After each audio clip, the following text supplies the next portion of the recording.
Mes chers compatriotes, vous qui m'écoutez, chers amis de la démocratie, chers amis de l'Afrique, du continent africain, je vous appelle à l'aide non pas pour ma modeste personne, mais à l'aide pour un peuple, le peuple tchadien qui aujourd'hui est dos au mur.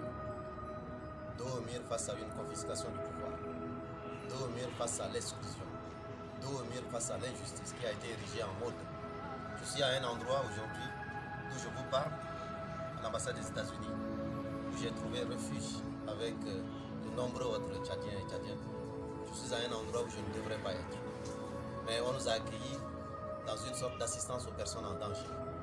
Et à l'heure où je vous parle, ceux avec lesquels nous avons organisé quoi?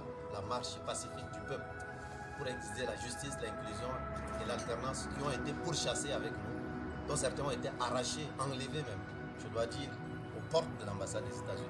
Tout ce dont je vous parle, les images sont là pour parler à tout le monde, montre bien que si on interdit à des matures, à des majeurs, à un peuple le droit de marcher, qu'est-ce qui reste à la démocratie? Parce que même les enfants, la première chose que vous faites après avoir rampé, c'est marcher.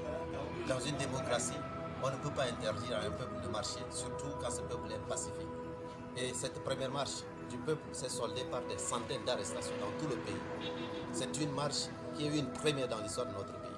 Et donc c'est un appel et un cri de cœur au nom de ce peuple meurtri qui tire le diable par la queue, pour que vous nous aidiez. Vous tous qui avez la possibilité de nous aider, aidez-nous, aidez le peuple tchadien qui est dos au mur aujourd'hui. Cette nouvelle génération, écrasante majorité des jeunes et des femmes, elle veut quoi?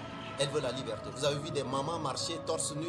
Vous avez vu des jeunes ensanglantés qui essuyaient leur sang par le drapeau du Tchad, comme une manière de dire que pour leur peuple, pour leur drapeau, ils sont prêts à donner ce qu'ils ont de meilleur. Donc aidez-nous, faites ce que vous avez à faire pour nous aider. Ce peuple ne veut pas autre chose.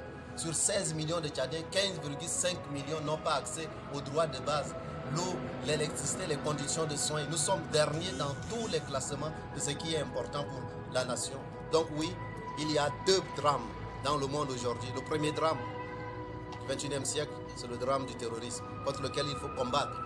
Il faut combattre et sans état d'âme. Oui, et les Tchadiens sont prêts, comme ils l'ont été hier, en répondant à l'appel du général de Gaulle.